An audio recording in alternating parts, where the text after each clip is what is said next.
তিন দেশে জড়ো হয়েছে ৪৮টি দল। মধ্যমণি ফুটবল এই পৃথিবী নামের গোলকের সকল মানুষকে মাতিয়েছে একই ছন্দে। গোলকের ফুটবলে সেরা আসর নিয়ে এখন মাঠের বিশেষ আয়োজন।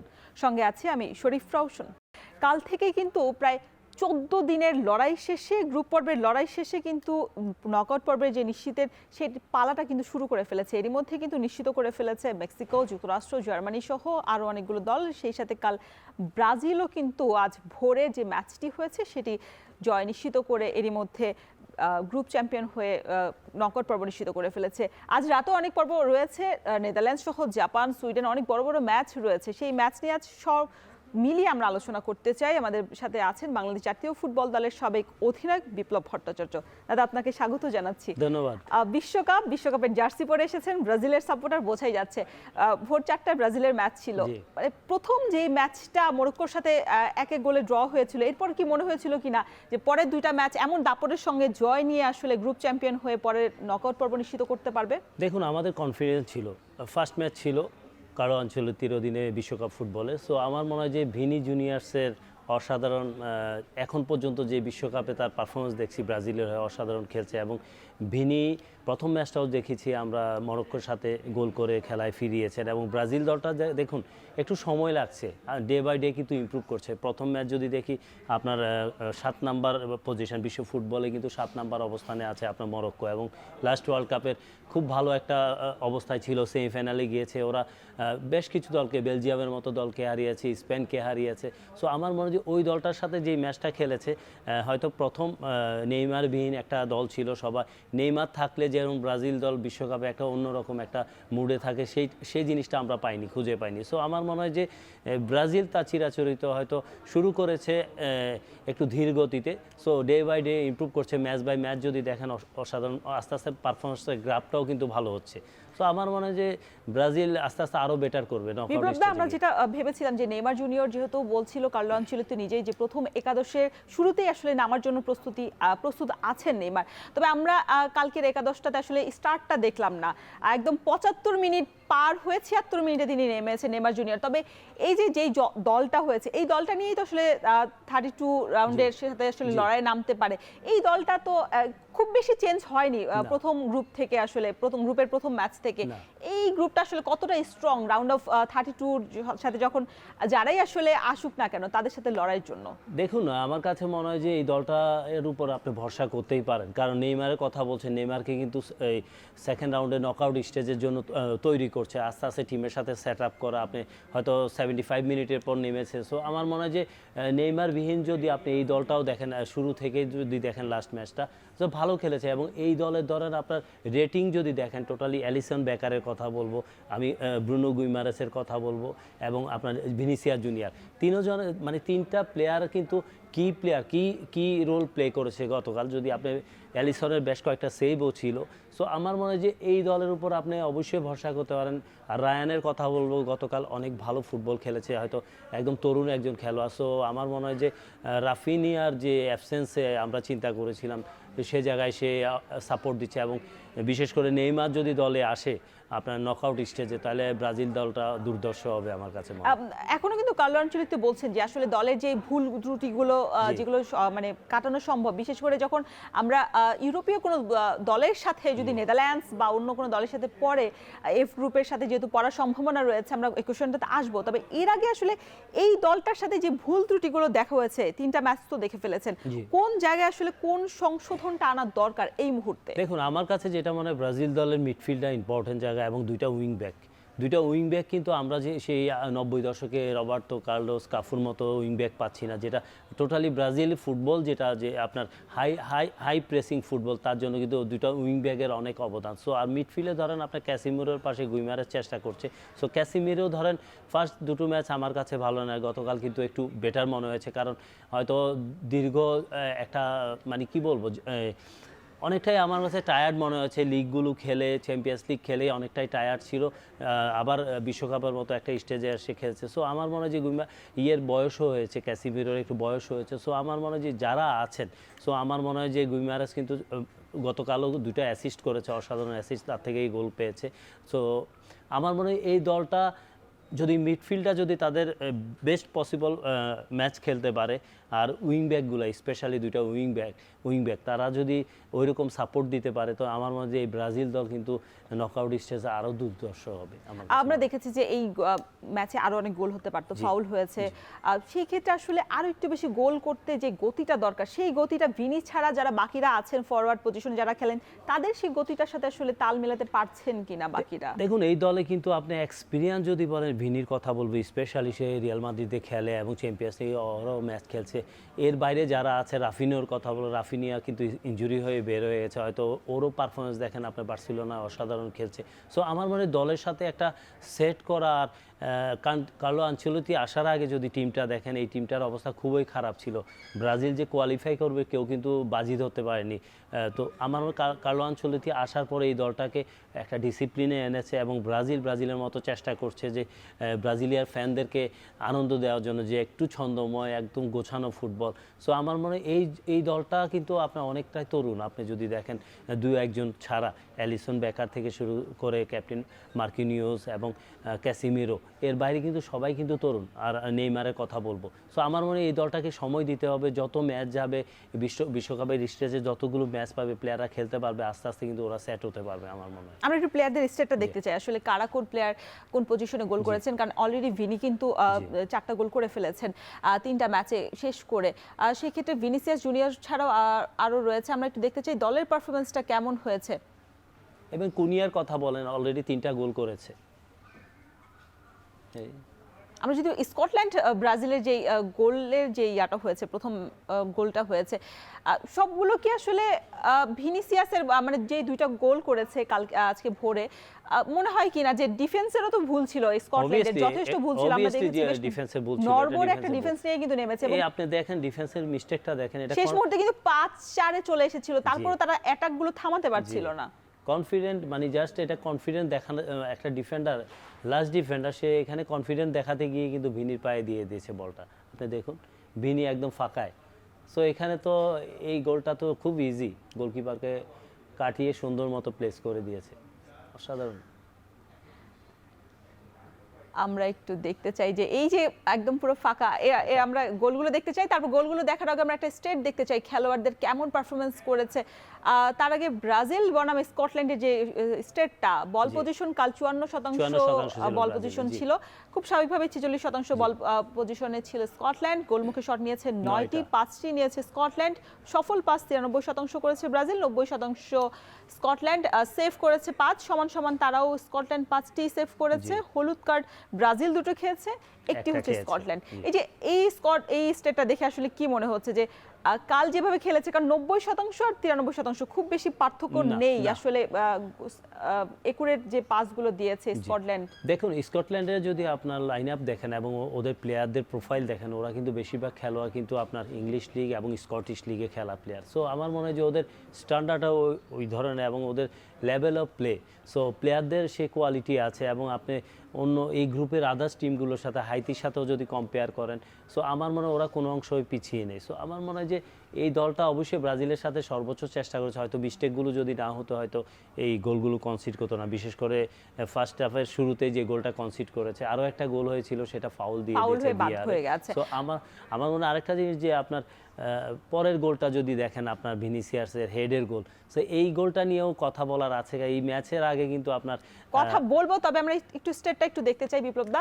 সেটা হচ্ছে ভিনিসিয়াস জুনিয়র এই ম্যাচে 55 বার বল টাচ করেছেন, 90 মিনিটই তিনি খেলার সুযোগ পেয়েছেন, গোল করেছেন 2টি, অ্যাসিস্ট কোনো ছিল না। তার সফল পাস হচ্ছে 25, 29 বার পাস করেছেন, সফল ছিল 25। গোলমুখে তিনি শট নিয়েছেন 5টি, যেটার মধ্যে গোলমুখে তার শটই হয়েছিল 8টি এই ম্যাচে, তার মধ্যে গোলমুখেই শট আছে 5টি। রায়ান আছেন আরেক ফরওয়ার্ড, 43 বার বল টাচ করেছেন, 82 মিনিট খেলার সুযোগ পেয়েছেন, একটি অ্যাসিস্ট করেছেন এবং 25 বার পাস করেছেন, সবগুলো আসলে সফল পাস ছিল। গোলমুখে তিনি একটি শট নেওয়ার সুযোগ পেয়েছেন। ম্যাথিউস কুনিয়া রয়েছেন, যিনি এই ম্যাচে একটি গোল করেছেন। 38 বার তিনি বলে টাচ করেছেন এবং 76 মিনিট তিনি খেলার সুযোগ পেয়েছেন। 26-টির মধ্যে 24টি তার সফল পাস ছিল এবং গোলমুখী তার শট ছিল 2টি, একটি আসলে গোলমুখী শট সফলতা পেয়ে গেছেন। গ্যাব্রিয়েল মার্তিনেলি আছেন, তিনি হচ্ছে 18 বার বল টাচ করেছেন। তিনি খুব বেশি সময় খেলার সুযোগ পায়নি, মাত্র 24 মিনিট শেষের দিকে তার চেঞ্জটা হয়েছে। তার কোনো গোল বা অ্যাসিস্ট ছিল না। 16 বার করে 16 বারই তিনি সফল পাস করতে পেরেছেন। গোলমুখে তার একটিও শট ছিল না। এবং নেইমার জুনিয়র, যার কথা বলছিলাম, যে 14 মিনিট মাত্র খেলার সুযোগ পেয়েছেন এবং গ্যাব্রিয়েল মার্টিনেলির থেকে একটু বেশি এগিয়ে আছেন বল টাচের ক্ষেত্রে। 24 বার বল টাচ করার সুযোগ পেয়েছেন, 13টা পাস করেছেন, তার মধ্যে 12টাই আসলে সফল পাস। আর গোলমুখে শট তিনি একটি নিয়েছেন, একটি গোলমুখে শট। এখন নেইমারের কথা বলবো, স্পেশালি আপনার 14 মিনিট খেলার পর তার সেট পিসগুলো দেখান এবং বল পাসিং অ্যাকুরেসি দেখান। এখনও কিন্তু নেইমারের মধ্যে যে ব্রাজিল ধীরে ধীরে তাকে ম্যাচে আনছে, কারণ আঞ্চলিক কিন্তু পরিকল্পনা আছে। আপনার নকআউট স্টেজে গিয়ে কিন্তু নেইমারের প্রয়োজন আছে দলের, এবং নেইমার থাকা মানে অপোনেন্ট তাকে নিয়ে ভাববে। সো আমার মনে হয় যে নেইমার তার বেস্ট শেপেই ফিরবে এই বিশ্বকাপে। এবং পাশাপাশি আপনি মার্টিনেলির কথা বলেন, ম্যাথিউস কুনিয়ার কথা স্পেশালি যদি বলি, অলরেডি 3টা গোল করে ফেলেছে দ্বিতীয় ম্যাচে জোড়া গোল, আর এই ম্যাচে একটা গোল। সো আমার মনে হয় এরপরও সম্ভাবনা আরেক খেলোয়াড় রায়ানের কথা বলো, যে ফিউচার আরেক ট্যালেন্ট। সো আমার মনে হয় যে ও অসাধারণ ফুটবল খেলছে। যদি লাস্ট ম্যাচটা যদি ধরেন আমরা এই দলটার মধ্যে ভিনিসিয়াস জুনিয়র্সের কথা যদি বলি, আউটস্ট্যান্ডিং। এবং এই ওয়ার্ল্ড কাপে আমি জানি না ব্রাজিল কতটুকু দূর যাবে। সো ব্রাজিল যত দূর যাবে ততই তার কাছ থেকে একের পর এক আপনি পারফরমেন্স পাবেন। আমরা একটু যদি গোলগুলি নিয়ে এবার একটু অ্যানালাইসিস করতে চাই। প্রথম গোলটাতে আমরা দেখেছি যে মানে একদম ডিফেন্সের ভুল ছিল, কোনো মানে কারো কিছু করা ছিল না। ভিনিসিয়াস আসলে খুব সহজভাবে গোলটা করতে পেরেছে। দ্বিতীয় গোলটা যদি একটু দেখতে চাই, আপনি যেটা বলছিলেন যে হেডে গোলটা করেছে। কার্লো আনচেলত্তি কিন্তু খেলার আগে তার সাথে বাজিয়ে ধরেছে যে তুমি হেডে গোল করতে পারবে কিনা, মনে হয় না, কিন্তু ও বলেছে আমি গোল করব, তোমার থেকে পুরস্কার নেব, এই কথা বলেছে। কিন্তু আচ্ছা, সেটাই আসলে চ্যালেঞ্জটা নিয়েছে, সেই চ্যালেঞ্জটা নিয়েছে এবং সফলও হয়েছে। আপনি দেখেন সেই মুভমেন্টটা দেখেন, চেঞ্জ করে এসেছে, জাস্ট সামনে থেকে জাস্ট বিহাইন্ডে এসে প্লেস করে দিয়েছে হেডে। সো অসাধারণ হেড ছিল। এবং গোলকিপারও কিন্তু মানে ফ্লাইট মিস করেছে, গোলকিপারের ফ্লাইট মিস করেছে টোটালি। গোলকিপার রুখে দেওয়ার চেষ্টা করেছিল, তবে আসলে হাতের নাগালে পায়নি। সেই গোলটা আসলে ক্রস করে ভিনির মাথায় চলে এসেছে, যার কারণে সফলতা পেয়েছে। আমরা যদি ব্রাজিলের শেষ গোলটা দেখতে চাই, কুনি মাঠ পরিবর্তনের আগে, ডাগোটে ফেরার আগে তিনি গোলটা করে গেছেন। গোলটা যদি একটু এইখানেও তো স্কটল্যান্ডের তাহলে ডিফেন্ডাররা কোথায়? যে শেষ সময় আমরা দেখলাম যে সেকেন্ড হাফে একদম 5-4 হয়ে তারা রক্ষণভেদ করার চেষ্টা করছে, কিন্তু সেটা আসলে হয়নি, কমপ্লিট করতে পারেনি। দেখুন এখানে কিন্তু সবচেয়ে বড় জিনিস যে বলটা এত সুন্দর করে বানিয়ে নিয়েও নিজে না মেরে জাস্ট কাটব্যাক করে দিয়েছে। এখানে দেখেন কোনো সেলফিশনেস নাই, আপনি দেখেন কত সুন্দর একটা পাস করে দিয়ে জাস্ট ফিনিশ করলো। সো আমার মনে হয় যে এটা টিম গেম, টিম ওয়ার্ক। অনেকে সেলফিশের মতো অনেক খেলোয়াড় আছে যে বলটা নিজে করতে চায়। সো আমার মনে হয় কত সুন্দর করে বলটা জাস্ট পাস করে দিল, ফিনিশ করে দিয়েছে, একদম ইজি। এবং বিপ্লব দা, এইখানে কিন্তু ভিনিকে আমরা দেখেছি এই গোলের পর বারংবার চেষ্টা করছিলেন তিনি তার হ্যাটট্রিকটা কমপ্লিট করার জন্য।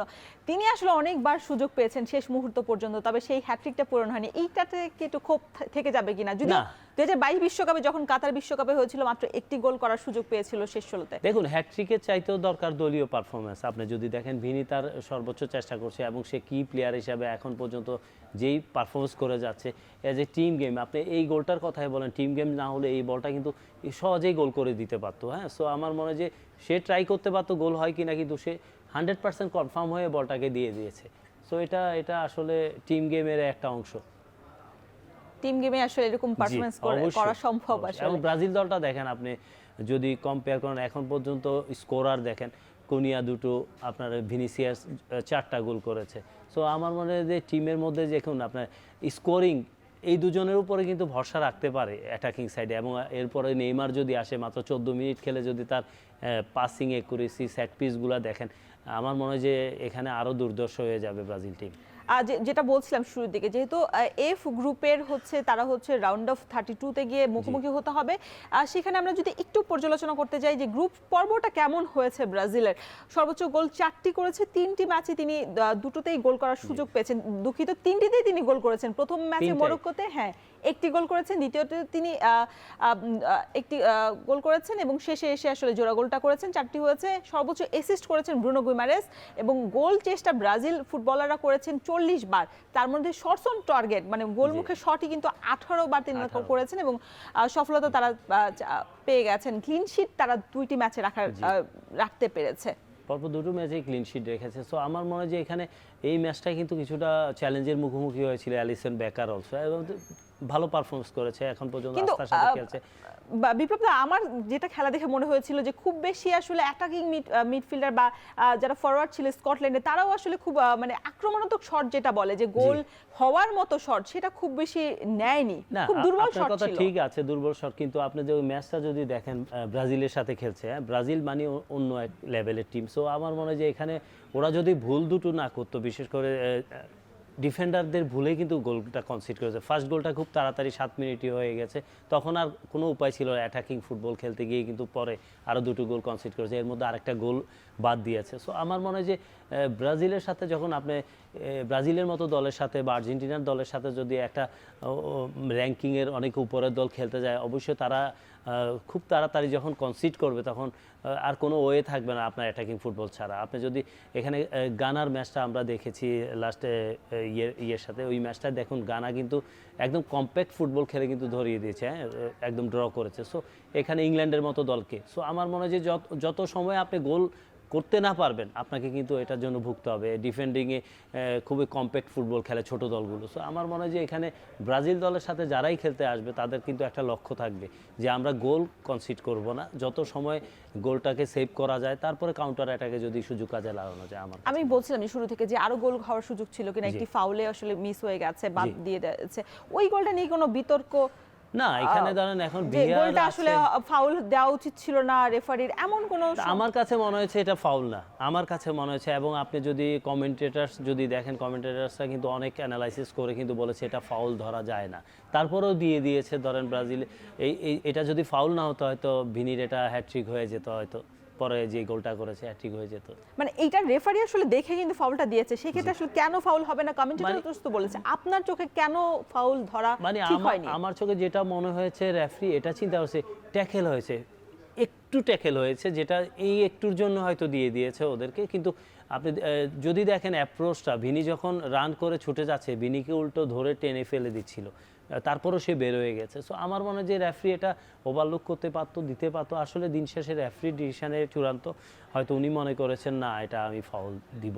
কোনোভাবে কি ব্রাজিলকে আসলে মানে পিছনে মানে থাকে না যে রেফারি আসলে ব্রাজিলের পক্ষ বিপক্ষ একটা অনেক সময় তর্ক উঠে আর কি, এই জায়গায় কি সেই তর্ক ওঠার মানে কোনো সুযোগ আছে কি না? না? এই জিনিস হওয়ার কোনো সুযোগ নেই। দেখুন, একটা ভুল হতেই পারে। আপনি যতই আপনার প্রযুক্তি থাকুক, যত কিছু কিছু কিছু ক্ষেত্রে হয়তো সূক্ষ্ম কিছু ব্যাপারের জন্য ভুল ত্রুটি হতে পারে। তো এটা মানুষ হিসাবে এটা অবশ্যই আপনার থাকে। সো আমাদের রেফারিরাও হয়তো এত প্রেশারে থাকে, এত বড় ম্যাচ, বিশ্বকাপের মঞ্চ, এখানে ছোটোখাটো ভুল হতেই পারে। কিন্তু দিন শেষে আপনি দেখুন স্কোরটা দেখুন, ব্রাজিল কিন্তু অলরেডি তখন লিড নেওয়া ব্রাজিল। তো আমার মনে হয় যে রেফারি হয়তো মনে করেছে যে এটা হয়তো ফাউল হতে পারে, ভিনি যেটা ট্যাকেল করেছে স্লাইড হয়তো একটু টাচ হয়েছে, তার জন্য হয়তো ফাউলটা দিয়ে দিয়েছে। আচ্ছা, মানে এইটা আপনি বলতে চাচ্ছেন যে এই ফাউলটা আসলে রেফারি আসলে বুঝে শুনেই দিয়েছে, তবে এটা না হলে আরেকটু বেশি গোল করতে পারতো এবং ভিনির যে বিষয়টা হ্যাট্রিকের যেটা, সেটা আসলে হয়ে যেত। এবার আমরা একটু দেখতে চাই যে রাউন্ড অফ 32 যেহেতু খুব কাছাকাছি চলে এসেছে এবং আজ ভোরেই কিন্তু সেটা ডিসাইড হয়ে যাবে, যেহেতু এফ গ্রুপের সাথে আসলে লড়তে হবে ব্রাজিলের। সেক্ষেত্রে আমরা যদি সমীকরণটা একটু চোখ বোলাতে চাই, যে নেদারল্যান্ডস যদি জেতে এবং জাপান এবং সুইডেন যদি ড্র করে সেই গ্রুপে, এফ গ্রুপে, তাহলে প্রতিপক্ষ হবে সুইডেন। নেদারল্যান্ডস এবং সুইডেন যদি জিতলে প্রতিপক্ষ হবে সুইডেন, আবার নেদারল্যান্ডস ড্র এবং জাপান জিতলে প্রতিপক্ষ হবে নেদারল্যান্ডস। নেদারল্যান্ডস, জাপান এবং সুইডেন তিন দলই যদি ড্র করে, সেক্ষেত্রে প্রতিপক্ষ হবে নেদারল্যান্ডস বা জাপান। সেক্ষেত্রে গোল ব্যবধানে কারা এগিয়ে আছে সেটার উপর নির্ভর করছে। এবং নেদারল্যান্ডস ড্র এবং সুইডেন যদি জেতে, তাহলে প্রতিপক্ষ আবারও নেদারল্যান্ডস হবে। আমরা যদি আরেকটু দেখি, সেক্ষেত্রে আরেকটু সমীকরণ রয়েছে। নেদারল্যান্ডস যদি হারে এবং জাপান জিতে, প্রতিপক্ষ হবে নেদারল্যান্ডস। নেদারল্যান্ডস হারলে এবং জাপান এবং সুইডেন ড্র করলে প্রতিপক্ষ হবে নেদারল্যান্ডস। এবং নেদারল্যান্ডস যদি হারে, সেক্ষেত্রে সুইডেন যদি জয় পায়, সেক্ষেত্রে প্রতিপক্ষ হবে নেদারল্যান্ডস বা জাপান। আবারও সেই একই সমীকরণ, গোল ব্যবধানে কারা আসলে এগিয়ে পিছিয়ে রয়েছে। এই ক্ষেত্রে কারা পড়লে আপনি খুশি হন ব্রাজিলের সাপোর্টার হিসেবে? দেখুন, আমি যেই পড়ুক, দেখুন চ্যাম্পিয়ন হতে হলে অবশ্যই চ্যাম্পিয়ন মেন্টালিটি রাখতে হবে। আপনি বিশ্বকাপের মঞ্চে আপনাকে চ্যাম্পিয়ন হতে হলে যেই কাউকে আপনি হারাতে হবে। সো ব্রাজিল এসব নিয়ে ভাবছে না। ব্রাজিল যেমন আপনি কার্লো আনচেলত্তি বলেই দিয়েছে যে আমরা প্রতিপক্ষকে, সেটা বড় বিষয় নয়, নকআউট স্টেজে আমরা যারাই আসুক তাদের সাথে আমরা খেলতে চাই। এই ব্রাজিল দল ডে বাই ডে কিন্তু আরও দুর্দর্শ হবে, তার কথাই স্ট্রেট ফরওয়ার্ড। সো আমার মনে হয় যে অ্যাজ এ কোচ যেই দলটাই আসুক তার সাথেই খেলতে রেডি ব্রাজিল আমার মনে হয়। আমরা ব্রাজিল দলকে নিয়ে আরো কথা বলবো, এই সমীকরণটা নিয়ে কথা বলবো, বিশেষ করে নেইমার জুনিয়রকে নিয়ে আরো অনেক কথা রয়েছে। তবে বিপ্লব দা, এবার ছোট্ট একটা বিরতির সময় হয়েছে। দর্শক, নিচ্ছি ছোট্ট একটা বিরতি, ফিরছি একটু পরেই। আমি ভরসা রাখি হিরন স্মার্ট ওয়াটার পিউরিফায়ারে। এখন মাঠে আমরা কথা বলছিলাম বিশ্বকাপের এবারে উন্মাদনা নিয়ে। বিপ্লব দা, যেটা বলছিলাম যে রাতে যেহেতু কানাডা সুইজারল্যান্ড কিন্তু কানাডার সাথে দুঃখিত সুইজারল্যান্ডের সাথে হেরেও কিন্তু তারা এখনো কিন্তু বিশ্বকাপের পরবর্তী রাউন্ডে যাওয়ার নিশ্চিত করে ফেলেছে, কারণ গোল ব্যবধানে তারা এগিয়ে রয়েছে টেবিলে। সেক্ষেত্রে বসনিয়া আছে, কাতার তো আগেই বাদ হয়ে গেছে, বসনিয়া এখনো -1 যা গোল ব্যবধানের ডিফারেন্স আছে। তবে সুযোগ আছে সেরা 3 থেকে যেভাবে যাওয়ার, সেই সুযোগটা তারা কাজে লাগাতে পারে। তবে মেক্সিকো তো যেহেতু আগে থেকেই আসলে তারা নিশ্চিত করে ফেলেছে স্বাগতিক দেশ হিসেবে, তবে এবার চ্যাম্পিয়ন দল হিসেবে তারা হচ্ছে পরবর্তী রাউন্ড খেলার সুযোগ পেয়েছে। আমরা যদি গোলগুলো নিয়ে একটু অ্যানালাইসিস করতে চাই, যেহেতু চেকিয়ার সাথে ম্যাচ ছিল, 3টা গোলই মেক্সিকো করেছে। মেক্সিকোর যে দাপুটে পারফরমেন্স ছিল কালকে রাতের ম্যাচটা, সেটা আসলে অসাধারণ ছিল। এক কথায় আমরা ভেবেছিলাম যে মেক্সিকো হয়তোবা তারা একটু হয়তোবা যেহেতু নির্ভর হয়ে খেলছে আগেই নিশ্চিত করে ফেলেছে। আমরা যদি একটু গোলগুলো নিয়ে অ্যানালাইসিস করতে চাই, প্রথম গোলটা খুব মানে সহজেই হয়েছে, কিছু বোঝার আগে একটা থ্রো ছিল, চমৎকার থ্রো থেকে জাস্ট বলটা নিয়ে 1v1 গোল করে দিয়েছে লেফট ফুটে। কিছু বোঝার আগেই মানে এত স্পিড ছিল, মানে অন্য প্রতিপক্ষ কারা কি করবে। এখান থেকে একটা বল জাস্ট একটা ডস করে একটা খেলোয়াড়কে কাটিয়ে চমৎকার সেকেন্ড পোস্টে জাস্ট প্লেস করে দিয়েছে। দেখি এখানে কি থামানোর কোনো সুযোগ ছিল কিনা? না, নো চান্স। আপনি এত সুন্দর স্পেস, ওপেন স্পেস পেয়েছে, পুরো দুটো পোস্টে পেয়েছে। গোলকিপার এসেছে কিন্তু কিছুই করার নেই, দেখে শুনে জাস্ট সেকেন্ড পোস্টে যে গোলকিপার এসে দেখেন 5 পয়েন্ট ব্লক করেছে, তারপরেও বলটাকে সে একটু দূরও দিয়ে অ্যাঙ্গেল দিয়ে গোল করে দিয়েছে। সো এখানে কিছুই করার নাই গোলরক্ষকের। আমরা যদি দ্বিতীয় গোলটাও দেখতে চাই মেক্সিকোর,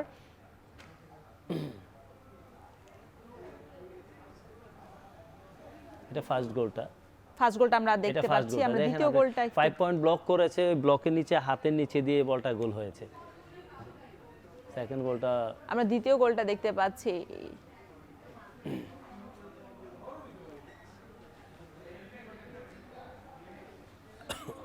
এবং খুব কম সময়ের ব্যবধানে কিন্তু দ্বিতীয় গোলটা হয়েছে তাদের। যদি আরো একবার রিপ্লে দেখাচ্ছে গোলটা, এখানে আসলে কিছু করার, এখানে গোলকিপার অলরেডি ধরেন ক্লোজ করেছে। দেখেন আপনি গোলকিপার তার বেস্ট পসিবল ইয়েতে আসছে, একদম এসেছে, কিন্তু বলটা রিফ্লেকশন হয়ে গেছে তার শরীরের সাথে এবং বল বের হয়ে গেছে। সেখানে আপনার ডিফেন্ডাররা দেখেন, ডিফেন্ডারদের ব্যর্থতা আমি মনে করি এই জায়গায়। ডিফেন্ডাররা ক্লিয়ার করতে পারে না, ডিফেন্ডার ক্লিয়ার করতে পারে নাই। হ্যাঁ, এসে জাস্ট টোকা দিয়ে গোলকিপার তার ভালো শেপে গিয়েছে এবং অ্যাঙ্গেল কাভার করেছে। দেখুন আপনি ক্ল্যাশ হয়েছে, বলটা উঠে গেছে একদম ডিফেন্ডারের পায়ে। এটা ডিফেন্ডার অবভিয়াসলি ক্লিয়ার করা উচিত ছিল। 18 নম্বর যিনি আসলে সেভ করার চেষ্টা করেছিলেন, দুঃখিত 3 নাম্বার, 18 নাম্বার এসে তার পেছনে দাঁড়িয়েছিলেন, তার কি সুযোগ ছিল কিনা ওই জায়গাটাতে আরেকটু বেশি মানে সামনে এসে ক্লিয়ার করে দেওয়া? না, আমার কাছে বেস্ট পসিবল চান্স ছিল নাম্বার 3। সে আগে যদি এক স্টেপ গিয়ে যদি বলটা ক্লিয়ার করতে পারতো তাহলে সুবিধা ছিল। দেখেন আপনি, দেখেছেন লেফট ফুটে দিয়েছে তার গায়ে, সো ওই প্লেয়ারের গায়ে দিয়েছে, এটা রিফ্লেকশন হয়ে আবার এসেছে, কিছু করার নেই। 3 নাম্বারের উচিত ছিল উড়িয়ে বলটাকে সাইডে ফেলে দেয়, ওর গায়ে মেরে দিয়েছে। আমরা যদি 3 নাম্বার গোলটা দেখতে চাই মেক্সিকোর, তো বেশ নিচ থেকে বিল্ড আপ করতে করতে কিন্তু পরে উপরে গিয়েছে এবং এই জায়গাতে আসলে গোলকিপারও বেশ, এবং একই ভাবে গোলগুলো আবার 5 পয়েন্ট ব্লকে সে সেভ করেছে। সো এখানে গোলকিপার আমি মনে করি কিচ্ছু করার নেই। টোটালি ডিফেন্ডারদের ধরেন মার্কিংগুলো খুবই পুয়ার হয়েছে এবং ক্লিয়ারিং। সো এই জায়গায় যদি ক্লিয়ারগুলো ভালো হতো তাহলে এই গোলগুলো হয় না।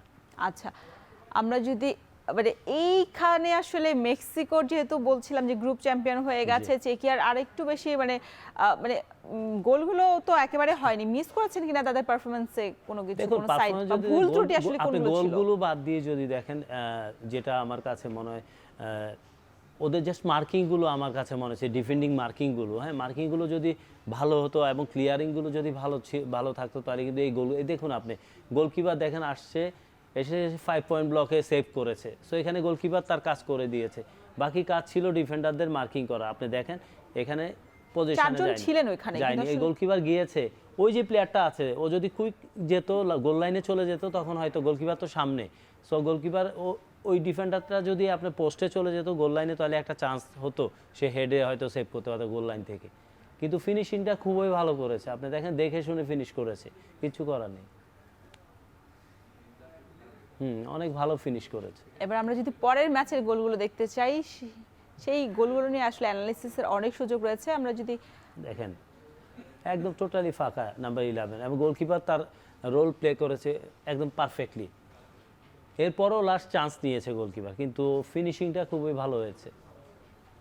আমরা যদি দক্ষিণ আফ্রিকা এবং দক্ষিণ কোরিয়ার ম্যাচটা রয়েছে, সাউথ কোরিয়ার, ইয়েস, একটি মাত্র গোল হয়েছে এই ম্যাচের মধ্যে আসলে, এবং দক্ষিণ কোরিয়াকে দক্ষিণ আফ্রিকা হারিয়ে দিয়েছে। এইটা আপনি একটু মানে আশ্চর্য হয়েছেন আমি কিনা? আশ্চর্য হয়েছি, কারণ আমার কাছে আমার ফেভারিট ছিল দক্ষিণ কোরিয়া এবং পারফরমেন্স যদি দেখেন এখন পর্যন্ত যে আপনার যে 24টা দেশের পর আরও 8টা দল যে যাবে, এখন পর্যন্ত কিন্তু দক্ষিণ কোরিয়া এখনও বেশ পসিবল অবস্থায় আছে এবং এখনও 4 নম্বরে আছে। সো আমার মনে হয় যে কোনো সমস্যা নেই, দক্ষিণ কোরিয়াও কিন্তু কোয়ালিফাই করবে।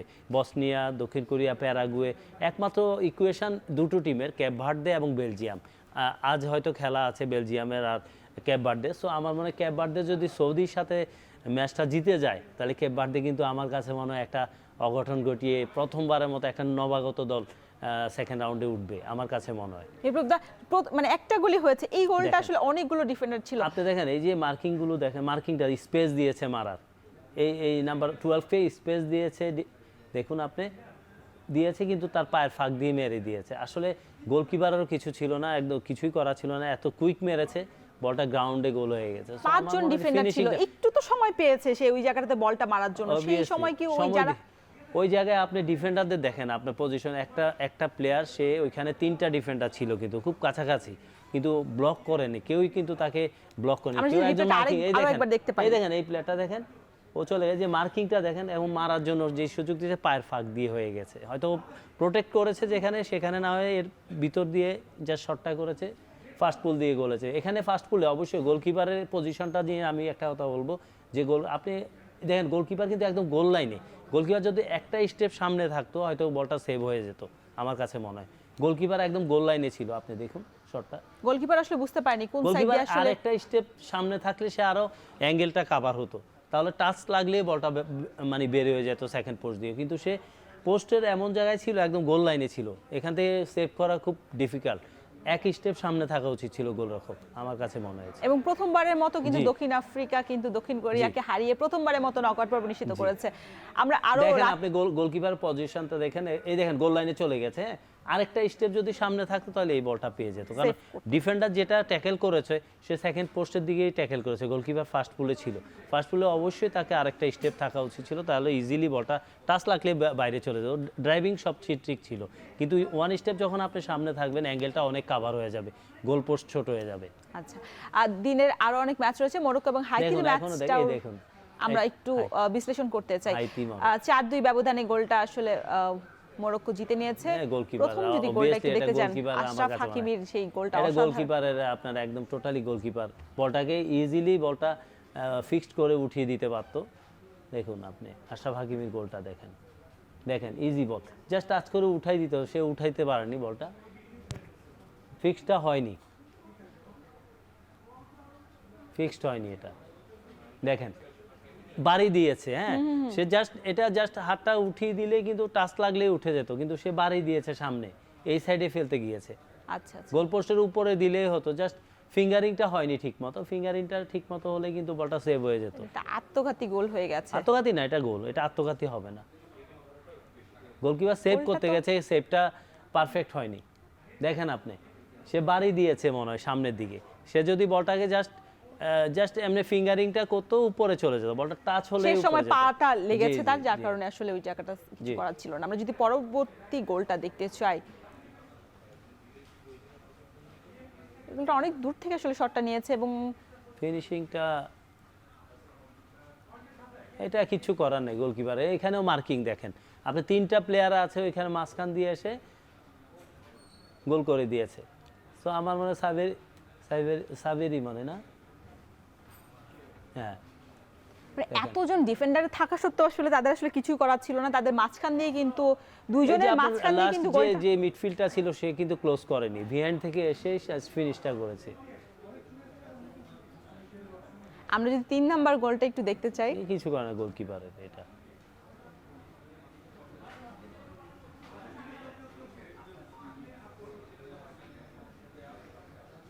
ডিফ্লেকশন, অনেকটা জটলা। এটা ডিফ্লেকশন হয়ে গেছে, এটা ডিফ্লেকশন গোল হয়েছে, কিছু করার ডিফেন্ডারদের গায়ে দেখেন আপনি বলটা নামিয়েছে, ডিফ্লেকশন হয়ে গেছে। মানে এই জায়গায় এত জটলা ছিল, কিন্তু ওই যে মার্কিং এর আপনার পুয়ার মার্কিং, হ্যাঁ মার্কিং পুয়ার ছিল, এত এত প্লেয়ারের মধ্যেও বলটাকে ফিনিশ করেছে দেখেন, আবার ডিফ্লেকশন হয়েছে। এটা ডিফ্লেকশন না হলে যদি সোজা যেত, গোলকিপারের সোজা যেত, হয়তো পায়ে সেভ করে দিতে পারতো। দেখেন আপনি গোলকিপার পজিশনে সোজাই যেত, কিন্তু ডিফ্লেকশন হওয়াতে গোল হয়েছে। গোলটা ওইভাবে হয়েছে। আমরা পরের গোলটা যদি একটু দেখতে চাই, এই যে ডিফেন্ডার, আবারও সেই ডিফেন্ডারের ব্যর্থতা, একদম টোটালি ব্লান্ডার করে ইজি গোল, দিয়েছে। এবং Easy গোলকিপার আসলে হতবাক হয়ে গেছে, কিছু করার ছিল না। ডিফেন্ডারদের কি ফার্স্ট বোধ গোলটা, আমি ছিল? ফার্স্ট গোলটার কথা বলবো, গোলকিপারের ফার্স্ট গোলটা অবশ্যই গোলকিপারের এটা দায়ী ছিল, যে এই বলটা এটা ফিক্সড করা উচিত ছিল। আর বাকি 3টা গোল কিন্তু আমার কাছে মনে হচ্ছে ডিফেন্ডারদের ব্যর্থতা, মার্কিং এবং এই ধরনের মিস্টেক করলে আপনি অবশ্যই এই স্টেজে এসে ইজিলি ফিনিশ করবে। দেখুন এটা বাইরে থেকে বলটা নিয়ে আসা হয়েছে, বাইরে না, দাগের মধ্যে, একদম দাগে ছিল। আমরা যদি একটু আরেকবার রিপ্লাইটা দেখতে চাই যে দাগের মধ্যে ছিল কিনা, বল বাইরে বলটা কি গেলে তো কোনো ভাবে দাগের বাইরে চলে গিয়েছিল কিনা। আপনি দেখেন, একটু দেখেন, এটা তো কিছু করার নেই।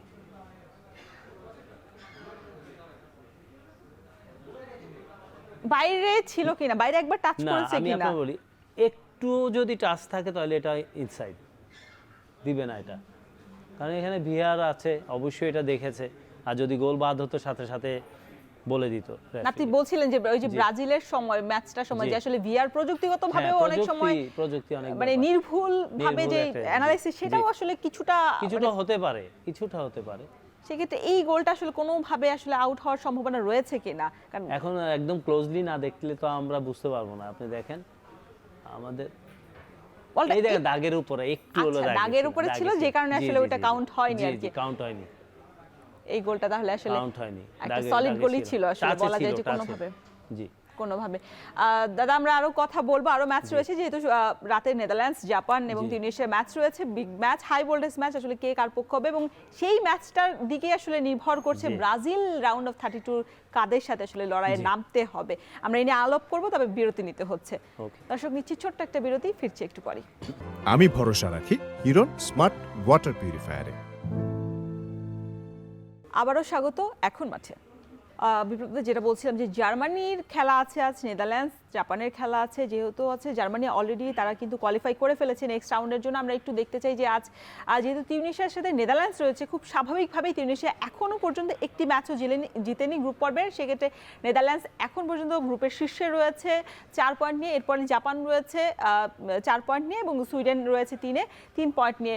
আমরা যদি জাপান, নেদারল্যান্ডস এবং তিউনিশিয়ার স্টেটটা একটু দেখতে চাই, যে আসলে কারা কিভাবে আসলে দলটা সাজাচ্ছে এবং তাদের আসলে বিগত সময় কি পারফরমেন্স করেছে। 1978 সাল থেকে কিন্তু তারা লড়াই নেমেছিল তিউনিশিয়ার বিপক্ষে। নেদারল্যান্ডস তারা কিন্তু সবকিছুতে আসলে সাকসেস পেয়েছে, প্রথমটাতে জয় পেয়েছে, প্রীতি ম্যাচ ছিল সেখানে 4-0 গোলে তারা এগিয়ে জয় নিয়ে মাঠ ছেড়েছে। 1994 সালেও প্রীতি ম্যাচেই তারা লড়াই করেছে, 2-2 গোলে ড্র করেছে, এবং 2009 সালে সবশেষ অনেক বছর আগে সেই প্রীতি ম্যাচটা হয়েছে, 1-1 গোলে ড্র করেছে, এবং এবার আবার বিশ্বকাপে বেশ অনেক বছর আগে কিন্তু লড়াইটা হয়েছে।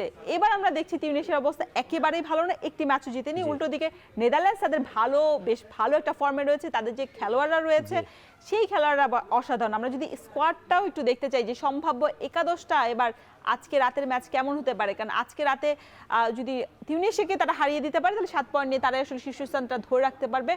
আমরা যদি একটু দেখি, খুব স্বাভাবিকভাবে ব্রুগেন আছে গোল কিপিং পোস্টে, তারপরে আছেন ইয়ান পল আছেন, ভার্জিন ভ্যান আছেন অধিনায়ক, তারপর ডেনজেল আছেন, ডামফিশ। যদি একটু আপনি মানে চোখ বুলান, এই একাদশটা কি আসলে আপনি অসাধারণ চেঞ্জ করতে চান? এই স্কোয়াডটা যদি দেখেন আপনি, এই স্কোয়াডটা ধরেন এই বিশ্বকাপে যে দলগুলো আছে তার মধ্যে one of the best squad, এবং কমপ্লিট একটা স্কোয়াড। আপনার নেদারল্যান্ডস টিমটা যদি প্রথম ম্যাচ থেকে জাপানের সাথে খেলেন, সো আমার মনে হয় যে এই দলটা আপনার যে স্টেজে আছে, হয়তো ধরেন এই ম্যাচটা ওরা জিতবে 100%। আমার কাছে মনে হয় যে তিউনিশিয়াকে হারিয়ে দেবে ওরা, এবং ওরা গ্রুপ চ্যাম্পিয়নে হচ্ছে, কারণ এই ম্যাচ যদি ওরা হারে ব্রাজিলের ফেস করতে হবে, এটা কিন্তু আপনাকে মানতে হবে। কারণ নেদারল্যান্ডস লাস্ট ওয়ার্ল্ড কাপে দেখেন আপনি, কিন্তু ওরা সেমিফাইনালে আর্জেন্টিনার সাথে হেরে গেছে, এর আগেও কিন্তু ওরা বড় দলগুলোর সাথে কিন্তু গিয়ে নকআউট স্টেজে হারে। সো আমার মনে হয় যে নেদারল্যান্ডস চাইবে না যে ফেস করতে অন্তত ব্রাজিলের মতো দলকে। সো আমার মনে হয় যে এই দলটা অবশ্যই আজকে রাতে ওরা ওদের মতো কমফোর্টেবল একটা উইন পাবে এবং গ্রুপ চ্যাম্পিয়ন হয়ে ওরা কোয়ালিফাই করবে। কোন ফরম্যাটে আসলে নামলে তারা আসলে সেরা মানে সেরাটা দিতে পারবে? দেখুন, ফরমেশন ডিপেন্ড করে কোচের উপর এবং অপোনেন্ট টিম নিয়ে। সো ফরমেশন একটা আপনি মাঠে তো মোমেন্টামটা চেঞ্জ হয়, আপনি ফরমেশনে হয়তো আপনি 1-4-2-3-1 নামলেন, কিন্তু আপনি মুহূর্তে মুহূর্তে কিন্তু ফরমেশনগুলো চেঞ্জ ডিফেন্সিভ হচ্ছে। যাবে নাকি আক্রমণাত্মক ফুটবলটা আজকে দেখতে পারবে, যেটা আমরা রেগুলার দেখি? ফুটবলটাই খেলবে। আপনার ডাচদের ফুটবল অলওয়েজ ধরেন আপনার হাই প্রেসিং ফুটবল খেলে এবং ওরা পজিশনাল ফুটবলের পাশাপাশি হাই প্রেসিংটাই পছন্দ করে। সো ওরা কিন্তু আপনি দেখেন ইউরোপের যে দলগুলো আছে তারা কিন্তু অনেকটাই সুন্দর ফুটবল খেলতে অভ্যস্ত। সো ডাচ ফুটবলে কিন্তু একটা ঐতিহ্য আছে। সো আমার মনে হয় যে এই দলটা কিন্তু আপনার এই বিশ্বকাপে আমরা প্রথম ম্যাচটা দেখেছি, পরের ম্যাচটাও দেখেছি, সো অসাধারণ পারফর্ম করে যাচ্ছে। আস্তে আস্তে কিন্তু ওরাও কিন্তু ব্রাজিলের মতো দেখেন, ফার্স্ট ম্যাচটা যদি দেখেন জাপানের সাথে জাপান গোল দিয়ে গোল খেয়ে আবার গোল করছে, এই জিনিসগুলো নিয়ে কিন্তু ওদের ডিফেন্স লাইনটা যদি জাপানের দেখেন সঙ্গে এমনটা লড়াই হবে ওরাও কেউ আসলে কল্পনা করেনি, ডাচরাও বোঝেননি নিশ্চয়ই। কিন্তু এই বিশ্বকাপে যে ডিফেন্স লাইন যদি বলি, আমার কাছে মনে হয় যে নেদারল্যান্ডসের ডিফেন্স লাইন অসাধারণ একটা ডিফেন্স লাইন এবং এই ক্ষেত্রে আসলে ব্রাজিল মানে ব্রাজিলের ডিফেন্স লাইন কি আরো বেশি শক্তিশালী কিনা আপনি বলছেন? না, যে ব্রাজিলের আমার ডিফেন্স লাইনের শক্তিশালী যদি দুটো স্টপার ছাড়া আপনি, হ্যাঁ, মার্কিনিওস এবং আপনার ইয়ে ছাড়া আপনার এর বাইরে দুটো উইং ব্যাক যদি দেখেন, উইং ব্যাকটা আমার কাছে ব্রাজিলের দুর্বলতা আমার কাছে মনে হয় এখন পর্যন্ত।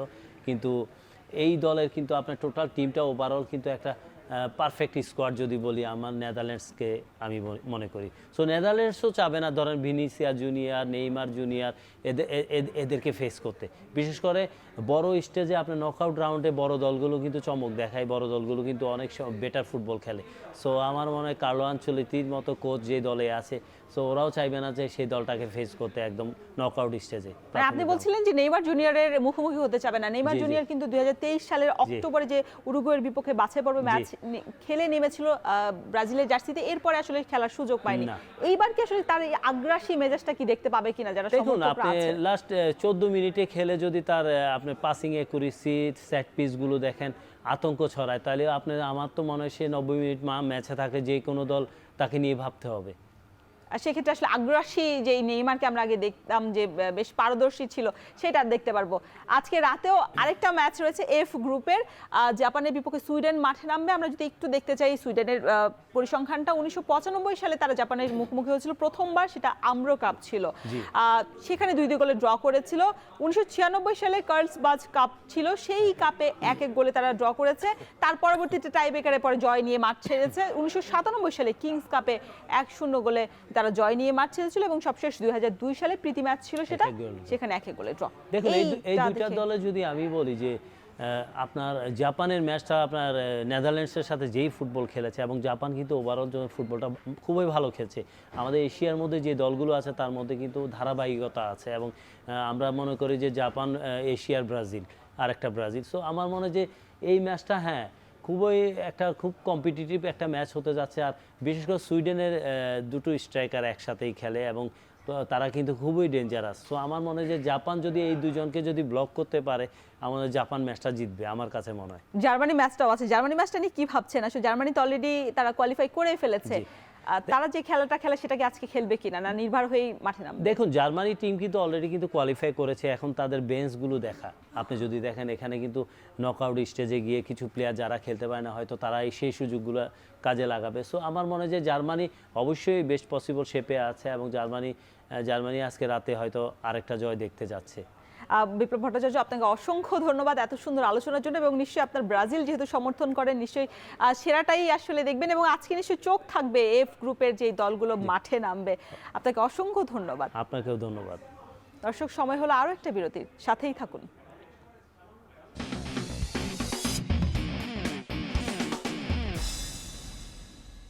আরও একবার স্বাগত এখন মাঠে।